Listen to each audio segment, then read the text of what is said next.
Hey, what is going on, guys? Welcome back to another video. It has been a minute since I've actually focused on a new comic that DC's put out, but recently they came out with a brand new Batman issue, a new #1 for a series they just started up called Batman Dark Patterns. And as soon as I read this one, like from the first couple pages, I just knew I had to make a video about it because it's so similar to the ones that we've done before, and we've talked about things like Gargoyle of Gotham and First Knight that take place earlier in Batman's years as a vigilante before he has everything figured out. This story, however, takes a bit of a different route, but it hits a lot of the same beats and just feels familiar in a really satisfying way. Now, what's different about this one is it's not part of DC's Black Label, so it's not quite as dark, it's not as profane or mature, and it's also not as long. So it's a really quick read. This is going to be, I think this is part of a 6-issue limited series, blink and you miss it sort of thing, so I wanted to make sure that I talk about it because so far it seems like it's one that's really worth reading. So this story starts off with Batman just kind of narrating about all the things that he knows are going on around Gotham, all the dangerous stuff, kids gambling with their lives, playing on the train tracks, trying to avoid it. We see a montage of him suiting up in the Batcave while a bunch of criminals let loose a bunch of vicious, rabid dogs out into the city streets. Batman walks over to a repair station where he's working on the Batmobile, about to get in and head out into the city, and talks about a building nearby that he knows is on fire. All of these things going on around him, and he says he's not going to do anything about any of them, that he's been doing this for 3 years, and he knows which dangerous acts are worth his time and which ones aren't. He's rounded up the wild dogs before, they just end up back on the streets anyway. The people of Gotham feel more comfortable knowing that they're there. Multiple kids have already died on those train tracks. They still play the game anyway. The building on fire was already abandoned, and Batman says that it's likely insurance fraud, or just kids messing around, trying to stir up chaos. So he's gonna tune it all out, and just go straight for the bat signal that's lit up in the sky. And we hear someone say, "Well, Lieutenant Gordon, I can tell you it definitely hurt." The killer pinpointed every major nerve cluster in this victim's body without spilling a drop of blood, keeping him alive as he played his body like an orchestra of agony. And then we see this horrifying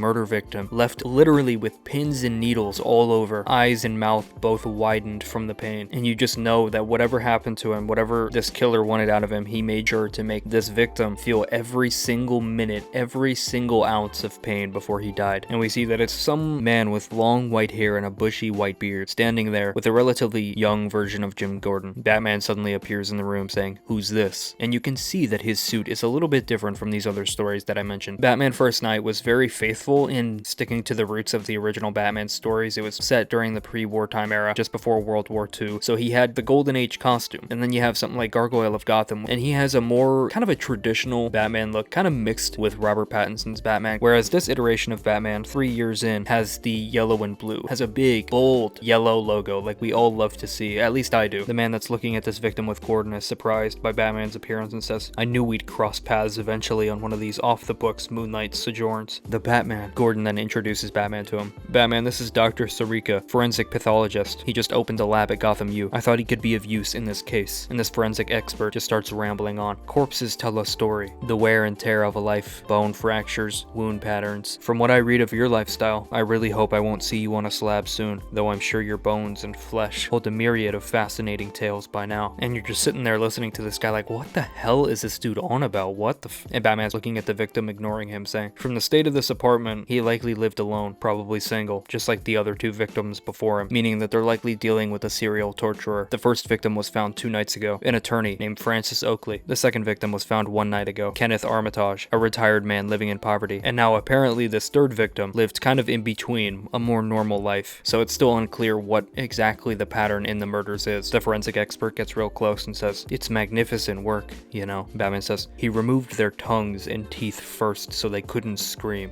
And the forensic expert comes to his own defense saying, "I meant from a professional perspective. The cleanness. Whoever your killer is, he's had plenty of medical training." And Batman heads out of the room very swiftly saying, "Gordon, outside." And immediately Batman is right there with us saying, "I don't trust him." And Gordon's like, "He's odd, I'll admit, but he's good at what he does." He's drooling. The way his eyes dart around the room, consistent with the abuse of formaldehyde. Gordon winces, shutting his eyes and grabbing the bridge of his nose. "Jesus, you think he's getting high on embalming fluid? Look, Gotham's last coroner quit over a year ago when the Joker sent him a bouquet of flowers with a 'to my favorite collaborator' card. I gotta take what I can get here. Dr. Sarika's done good work so far, and he's all we got." And Batman immediately takes out his grappling gun. Where are you going?" Gordon says. 3 bodies. That's enough to make a pattern. I need something to find that'll lead me to the next target before the killer gets to him. So the question is, what is he gonna look for? Well, remember how they said the first victim was an attorney, Francis Oakley? Well, Batman actually breaks into his office because apparently this office refused to provide any files to the GCPD in this case, make it easy for him, so Batman has to do it himself. But as he's looking through the files, private security in the building hears him and breaks in. They hold Batman at gunpoint saying, "Freeze!" And obviously this is Batman, so one security guard is not going to be a problem for him. He'll take him out easily and just go about his way. No, another one comes, and another one enters the room, and another one after that. They start beating Batman with batons, grabbing at his wrists, restraining him, making it hard for him to make a clean getaway. And Batman is forced to ask himself at this point, who pays this much for security to protect a lawyer that's dead? He continues beating the security guards down before one pulls a firearm on him again, shooting through his cape and hitting his lower abdomen. Batman winces and grunts and realizes he's no longer able to hold back. He shoves the manila file folder into the guard's face and grabs his gun out of his hand before smacking him with it and knocking him out, drawing a little bit of blood with it. And just when he thinks he's in the clear, a new wave of guards showed up and hold him at gunpoint. They open fire and he's forced to jump out the window. He ends up in an alley, still bleeding out from his abs, but is luckily able to get away to the Batcave. He looks over all the information while stitching his own gunshot wound up. Alfred then comes downstairs saying, "If you would allow me, maybe I could be of some help with that wound, sir." And Bruce, messing with the tweezers, says, "It hurts less when I do it myself." He then looks at the files from Oakley's office saying, "They're all in here, Alfred. Francis Oakley, the lawyer, he'd been taking on pro bono cases. Before, he was just dealing with corporate clients, Ace Chemicals, the Iceberg Lounge, even a few LexCorp subsidiaries." And Alfred's like, "Ah, so he'd gotten fat representing the fattest of the fat cats, and then tried to work off his guilt by representing the small guys." Just a reminder, the first victim that died 2 nights ago was Francis Oakley, the lawyer. The man that died 1 night ago was a man named Kenneth. The victim that we saw at the beginning is a man named Mr. Choi. It turns out that the second victim, Kenneth, had actually lost a lawsuit against the city after a bridge collapsed with his wife and daughters driving home on it. Francis Oakley, the first victim, represented the city in that case, and was partially responsible for Kenneth losing the lawsuit and not getting justice. Meanwhile, Mr. Choi was prosecuted for the death of his parents a couple years back and was represented by Oakley himself. Francis Oakley actually helped him clear his name, and it turned out that the wiring in his family's carbon monoxide alarm was faulty, and that was what was responsible for their deaths. So 2 average everyday men and 1 lawyer who was involved in both of their cases in very different circumstances. It's still completely unclear how it all lines up. Alfred then leans over his shoulder again. "You are aware that there's still a bullet shard inside the wound that you're stitching, right?" And when Bruce has nothing to say, he says, "Master Bruce, I'm afraid I must insist." And after a moment of silence, Bruce relents, handing over the tweezers, and continues, "There's a half dozen more men in these files who meet the same criteria and might be next." And Alfred's like, "You think they're all targets? Well, how do you know which one's next?" And Bruce starts thinking of the names. Kenneth Armitage, Mr. Choi. He's simply working through them alphabetically. Whoever's next is the next target. The following night, we see Batman posted up outside Michael Gallo's house. Gallo is apparently a petty thief who actually made the mistake of robbing the home of someone who is associated with Carmine Falcone. Batman says that a week later, after that happened, Gallo's wife was found floating in the Gotham Bay. That scared him enough to force him to go legitimate and start working as a janitor and give up robbing entirely. Apparently, while he was at work, Batman bugged his apartment, and suddenly, he hears footsteps from inside in a harrowing voice that he doesn't recognize. "Mr. Gallo," this person says. Gallo responds, "What? Who's there? What are you doing in my apartment?" "It is so lonely, isn't it?" "Oh God, what are you?" "Every night you cry, and the wounds never close. The gaping holes they leave behind." Batman waits and lets him speak.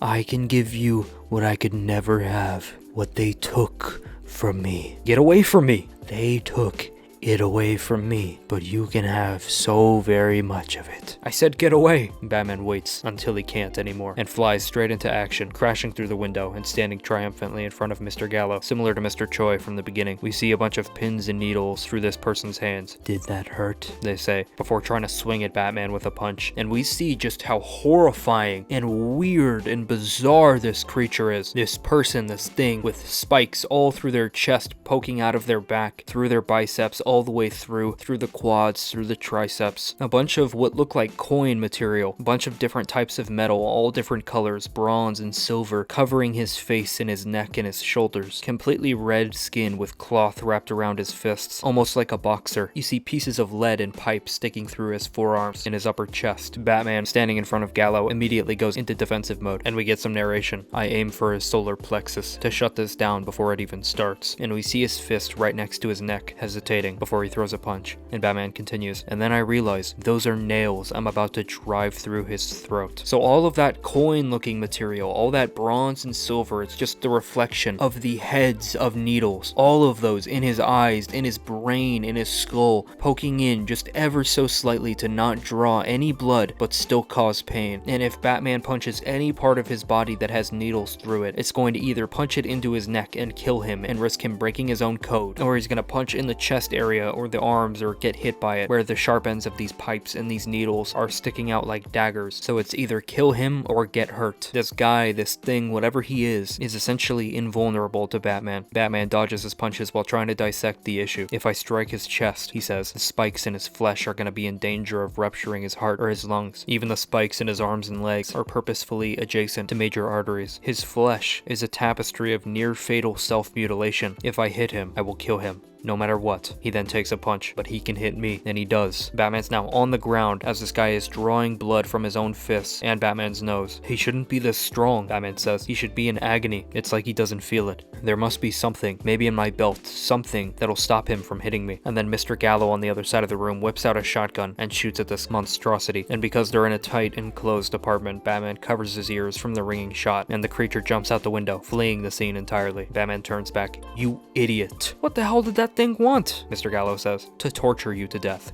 What? Why? We then transition to the next day, back at Wayne Manor, as Alfred asks, what are you looking for, Master Wayne? Bruce says, it's somewhere in one of these. I'm looking for my father's old medical books. He then starts looking at a diagram, saying, if I remember right, this first appeared in medieval manuscripts going back to the 14th century. A map of pain, a portrait of every agony that could be inflicted on the human body. Ironically, it wasn't meant for harm. It was intended as an index to cure people from their wounds. And then he pulls it out and it says, the Wound Man. He thinks he's healing his victims in some way, just like this book and this diagram was intended to do. This is what attacked me last night, and tomorrow night he's gonna kill someone again. And that's where it ends. That's the cliffhanger it leaves us on. So ends just almost as quickly as it began, and it's such an interesting start because, again, if you've seen the First Night videos, it reminds me of the undead goons from that story. If you haven't checked that out, go ahead and you can check all these videos out in the Batman podcast playlist where all of my Batman videos are. And also just the strange conspiracy and the way that these victims are being brutally and meticulously killed reminds me of the beginning of Gargoyle of Gotham, where the victims were actually being paralyzed before they were killed so they could be witnesses to their own murders. And I love it. I love the art. The art is so good. The coloring is so like moody in the same way that First Night was. It wasted absolutely no time being interesting. This was a great first issue. Let me know if you thought so too down in the comments below. Let me know if you want me to continue this story. Well, yeah, that is the video. Thank you for watching.